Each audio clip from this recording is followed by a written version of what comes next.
ہے کہ کیا یہ سچ ہے کہ شیعہ عقائد کے مطابق اب مسلمانوں کی رہنمائی کے لیے کوئی کتاب موجود نہیں ہے؟ ایک تو یہ بات ہو گئی، اور اب 12ویں امام جو ہے حضرت امام مہدی رضی اللہ تعالیٰ عنہما کا انتظار ہو رہا ہے، اور جو قرآن کے ساتھ غار میں ہیں، اور حدیث کی کتب اس قابل نہیں ہے کہ اس پر اعتبار، یعنی کہ جو ان کے حوالے سے احادیث ہیں وہ اس حوالے سے اتنی نہیں ہے کہ وہ اس کی اوتھینٹیکیشن اتنی نہیں ہے کہ اس بات پہ یقین کیا جائے۔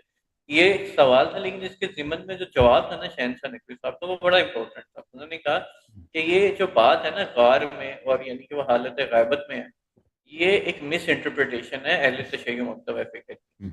مطلب کہ وہ غیبت کے بعد سے ہم لوگوں میں موجود ہیں، اور لیکن ہم ان کو پہچان نہیں پاتے، یعنی کہ انہوں نے اپنی آئیڈینٹی چھپائی ہے، لیکن وہ اپنی جو امامت کا جو کانسیپٹ ہے کہ مطلب ہر وقت کا ایک امام تو ہوتا ہے، تو وہ حضرت امام مہدی اپنی پریچنگ کر رہے ہیں، 1100 سال لگ بھگ ان کی عمر ہے، وہ اپنی پریچنگ کر رہے ہیں، لوگوں کو بتا رہے ہیں، لیکن لوگ انہیں پہچان نہیں پاتے، تو وہ موجود تو ہے۔ اور دوسرا انہوں نے ایک اور بڑی اہم بات کی کہ جو یہ کہتے ہیں کہ قرآن میں تحریف ہوئی ہے، اور بیسیکلی کوئی تحریف نہیں ہوئی۔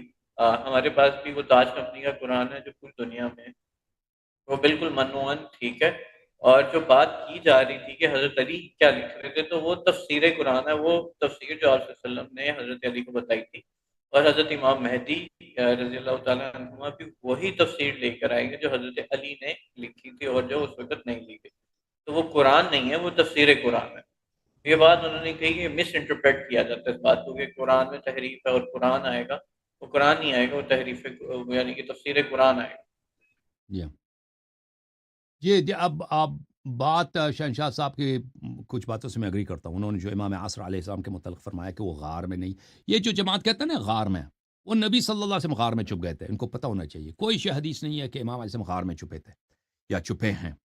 جو غار میں چھپے تھے، جن کو غار میں نبوت ملی ہے، جو مکے سے فرار ہو کر غار میں چھپے تھے، وہ سردار انبیاء، فخر انبیاء، ہمارے تاج سر، بہترین کائنات رسول اللہ صلی اللہ علیہ وسلم۔ غار میں چھپ جانا، غار میں جانا، یہ کوئی عیب نہیں ہے، لیکن وہ تانے کے طور پہ ذکر کر رہے ہیں۔ جو کوئی شیعہ حدیث ہے ہی نہیں کہ کوئی امام علیہ السلام غار میں گئے۔ جو غار میں گئے نا، وہ کفار تانا دیتے تھے ہمارے سردار انبیاء صلی اللہ علیہ وسلم کو۔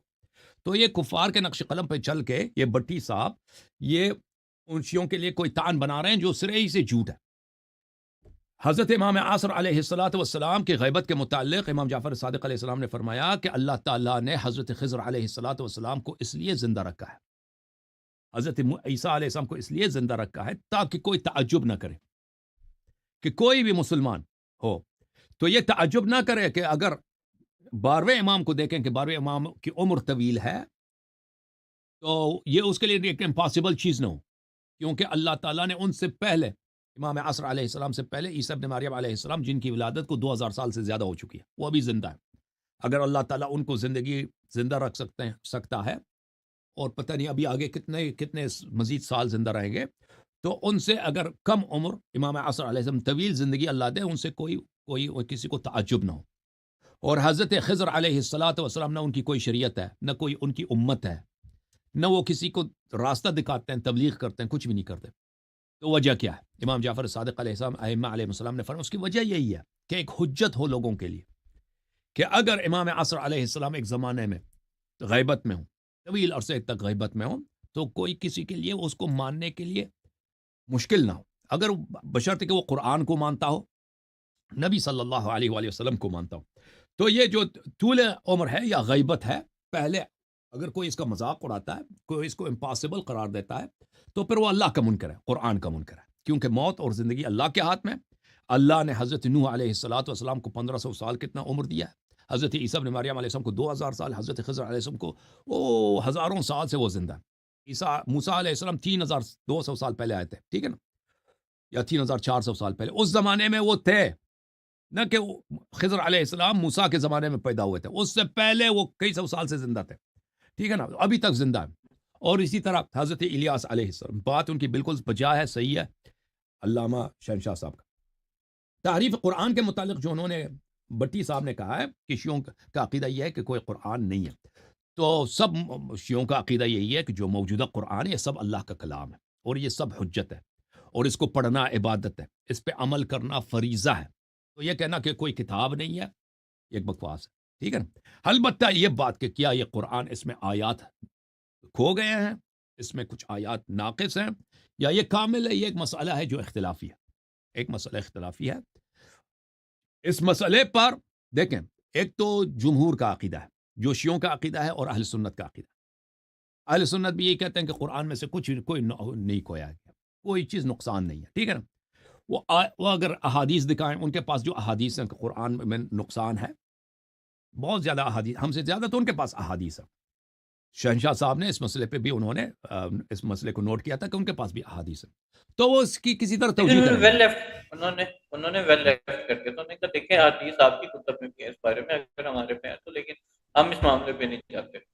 اور انہوں نے یہ کہا کہ جو قرآن ہے وہ اتنا ہی موجود ہے، جو آئے گا وہ ابھی تفسیر آتے ہیں، قرآن ہوگا، قرآن ابھی نہیں آتے ہوگا. ہیں، ابھی آتے ہیں، ابھی آتے ہیں. تو کیا اس میں کوئی نقصان ہے؟ تو ان کے جماعت مخالفین کے پاس بہت سارے احادیث ہیں کہ موجودہ قرآن ناقص ہے، لیکن وہ کسی طرح نہ کسی طرح سے توجیہ کریں گے نا. تو ہمارے ہاں بھی جو علماء ہیں جیسے شہنشاہ نقوی صاحب ہیں یا ان کے بزرگ ہیں جو مراجع وغیرہ، وہ یہی توجیہ کریں گے بھائی کہ یہ جو بھائی جو امام علی علیہ السلام نے لکھا تھا وہ تفسیر لکھا تھا، اس طرح کی باتیں. ٹھیک ہے. جو موجودہ قرآن ہے اس میں ایک حرف بھی کم و زیادہ نہیں ہے. یہ ایک پاپولر پوزیشن ہے جو ایک مشہور ہے، معروف ہے، کافی اس کو رائج ہے، اور شیعہ قوم میں اکثر علماء اس کی مخالفت نہیں کرتے. جماعت مخالفین میں تو کوئی فی الحال اس کی مخالفت نہیں کرتا، لیکن عرض یہ ہے کہ یہ ایک بے دلیل بات ہے. دیکھیں صحابہ کرام کی حدیث جماعت مخالفین کے کتب میں کثرت کے ساتھ موجود ہے کہ موجودہ قرآن ناقص ہے. یہاں پر ہمارے کئی مناظرات ہوئے ہیں مخالفین کے ساتھ، اور کوئی دیکھنا چاہے ان کو دیکھ سکتا ہے. اور کوئی ان کے پاس کوئی حدیث نہیں ہے کسی صحابی سے یا رسول اللہ صلی اللہ علیہ وآلہ وسلم سے کہ موجودہ قرآن اس میں کوئی چیز کھویا نہیں گیا ہے، کوئی چیز کم نہیں ہوا ہے. وہ ایک آیت انا نحن نزلنا الذکر وانا له لحافظون، اس کے متعلق ہم نے بہت جواب دیے کہ اس آیت کے تفسیر میں اختلاف ہے کہ واقعا یہ آیا کہہ رہا ہے کہ ہم نے قرآن کی حفاظت کا ذمہ لیا ہے، یا یہ آیا کچھ اور کہہ رہا ہے. تو وہ الگ بات ہے. اہل بیت علیہم السلام کے ہاں بھی کوئی ایسی حدیث نہیں ہے کہ موجودہ قرآن کامل ہے. یعنی نہ شیعوں کے پاس کوئی حدیث ہے، نہ جماعت عمریہ کے پاس کوئی حدیث ہے کہ موجودہ قرآن کامل ہے. دونوں کے پاس احادیث موجود ہیں کہ موجودہ قرآن میں سے آیات کم ہوئی ہیں. ٹھیک ہے نا. آپ شہنشاہ نقوی صاحب کا یہ کہنا کہ وہ تفسیر ہے، یہ ایک توجیہ ہے، ایک ایکسپلینیشن ہے. جیسے جماعت مخالفین ایکسپلین کریں گے نا کہ وہ جو آیت کھو گئی ہے، وہ بھئی وہ جو قراتیں کھو گئی ہیں، وہ نسخ التلاوہ ہیں، فلان فلان ہے. یہ ایسی توجیحات ہیں جن کی دلیل کوئی نہیں ہے. یہ عوام کو ساکت کرنے کے لیے، عوام کو دلاسا دینے کے لیے یہ کارآمد ہیں، لیکن ان باتوں کو اگر تحقیق کے ایگزامینیشن میں دیکھیں تو یہ باتیں ان کی کوئی دلیل نہیں ہے، یہ بغیر دلیل کی باتیں. تو عرض یہ ہے کہ دیکھیں صرف یہ نہیں ہے کہ قرآن مجید کے الفاظ اور حروف، قرآن مجید کے معنی تو سبھی جانتے ہیں نا. جماعت مخالفین نے کوئی حدیث نقلی نہیں کیا رسول اللہ صلی اللہ علیہ وسلم سے تفسیر میں. ان کی تفسیر کاملاً مفقود ہے، پیغمبر کی جو تفسیر ہے، حالانکہ وہ جو بھی آیت اترتا تھا اس کی تفسیر فرماتے تھے. تو قرآن کے الفاظ ہی جتنا اس کی تفسیر اہم ہے، اس کے معنی اہم ہے، وہ بالکل کھو گیا ہے، مسلمانوں کے پاس نہیں ہے. ٹھیک ہے نا. یہ بھی قرآن کا ایک مرحلہ ہے، قرآن کے وجود کا ایک مرحلہ ہے، اس کے معانی جو کھویا گیا ہے. ٹھیک ہے. اور ترتیب قرآن یہ تو سب مانتے ہیں کہ موجودہ ترتیب نزول نہیں ہے، یہ سب مانتے ہیں. اور امام علی علیہ السلام نے جو لکھا تھا، انہوں نے مصحف لکھا تھا، اس کے ساتھ تفسیر بھی لکھا تھا، اس میں شک نہیں ہے، لیکن مصحف بھی لکھا تھا. وہ مصحف یہ موجودہ مصحف نہیں ہے. وہ مصحف جو امام علی علیہ السلام امیر المؤمنین علیہ السلام نے لکھا تھا، تحریر فرمایا تھا، جمع فرمایا تھا رسول صلی اللہ علیہ وسلم کے حکم سے، وہ مصحف ترتیب نزول پہ تھا. اور وہ مصحف یہ مصحف نہیں، وہ امام مہدی علیہ السلام کے پاس ہے.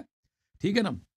اور اس میں کچھ ایسی باتیں ہیں جو موجودہ مصحف میں نہیں. یہ میرا موقف ہے. اور یہ اب فی الحال اگر آپ دیکھیں نا، شیعوں میں ایک شاذ موقف ہے، ایک شاذ موقف ہے. لیکن یہ موقف پرانے زمانے میں شیعوں میں جمہور کا موقف یہی تھا، پرانے زمانے میں اگر پیچھے چلے.